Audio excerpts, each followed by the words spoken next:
Welcome to the Zacks Roundtable Review, a discussion of current events affecting investors as well as other topics of financial interest, featuring the analysts and editors of Zacks.com. What kind of a month is September going to be for the stock market? Let's see if we can find out from our research director, Shiraz Mian, our ETF strategist, Eric Dutram, and our senior equity strategist, Kevin Cook. So the question here is, historically, September is a bad month for the stock market. And so is this September going to conform to history? Shiraz, you think so? Yeah, I think so, not necessarily for historical and technical reasons, but for the reasons that I have been talking about here and in my writings. The fundamental picture needs to confirm the gains that the market has made thus far, and we still haven't seen any evidence of that. So estimates for earnings for Q3 are significantly lower now than they were a month, 2 months, 3 months back. Estimates for Q4 have started coming down as well. And estimates for next year are way too elevated relative to where I think reasonably they should be. Now the market's looking for a strong rebound in the economy in the fourth quarter and in 2014. The Fed is getting ready to get out of the QE business. Is Syria a wild card headwind here? Not a big one from my perspective, but it adds to the overall uncertainty. There is always the risk of the conflict getting escalated from where the administration wants or where the Western powers want.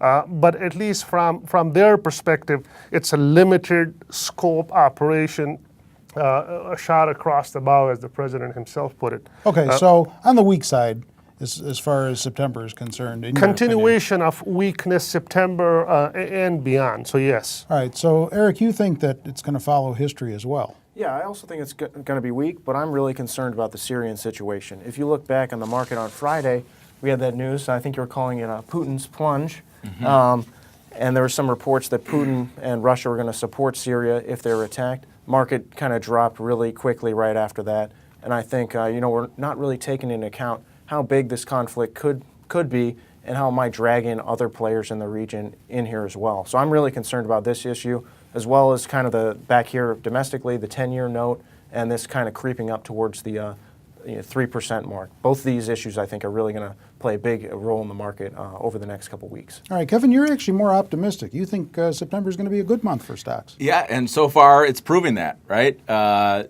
Large players do not seem afraid of the current wall of worry. You can stack it up: taper, debt ceiling and budget talks, Syria, and here we are, back above 1650 on the S&P.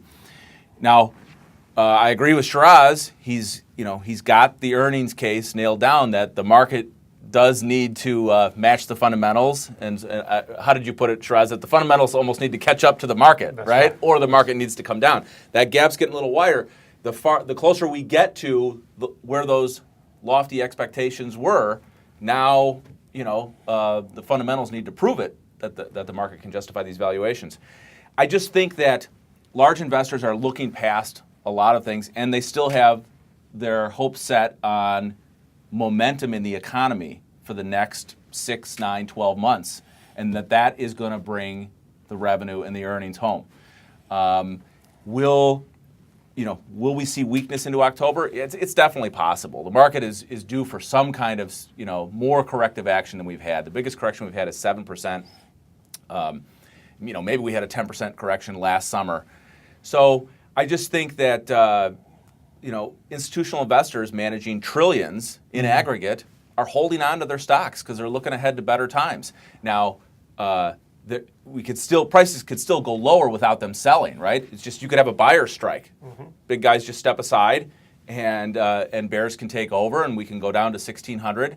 On August 18th, I revised my probability map, and I said there's only a 5% chance that we make new highs before the Fed meeting, which is in 8 trading days here. I'm still there, so I'm mildly long here, 50% long, looking for a rally back up to test this 1675, 85 level, and then we probably do drift lower. Some sort of taper's priced in, and it could be a buy the tantrum, sell the fact when we find out exactly what it is. All right, it's an interesting way to put it. So let's see if we can help investors here navigate this weakness, uncertainty, volatility, whatever you want to call it. What are the big things, Eric, that investors need to be concerned about right now? Well, I'm going to be looking at the retail sales coming out later this week. We've seen a lot of weakness in several retail names so far, and I think this is going to be a big data point. And then I think also in the energy space. This sector's been a little stronger. I'm going to be highlighting one of these ETFs in the next segment, and I think this could be an interesting way to play, especially if oil maintains above $100 a barrel here. Shiraz? Yeah, broadly, I would agree with Eric's focus on the retail numbers. Though the Friday retail numbers may be a little bit more bumped up because of the auto strength. I think the key question here is where does the uptrend in interest rates stop that Eric referred to earlier. We were just a few months back, 1.5, 1.6%, and we're close to doubling that level now. If we stay here and we do get the growth that Kevin was referring to, and we are seeing some evidence of that. The PMIs were very strong. Japan came out very strong. China's was good too, yeah. growth numbers were very good, though the jobs number were kind of iffy. But overall, if we see the growth in the economy and that brings up the fundamentals that everybody has been hoping for, then maybe we have enough of an offset for the uptrend in Treasury yields. But if not, we could be in trouble. Kevin, I'm going to give you the final word. Yeah, I would say that so Syria is a wild card. So 10 to 15% chance we have some kind of global escalation. That would be very bad for the markets in the short term. But the interest rate thing is right in front of us, and the dynamic behind all this is it's not just about taper. Are the largest foreign holders like China with holding say 1.5 trillion in treasuries, are they going, maybe now is the time we need to lighten our holdings because our principal's at risk here, and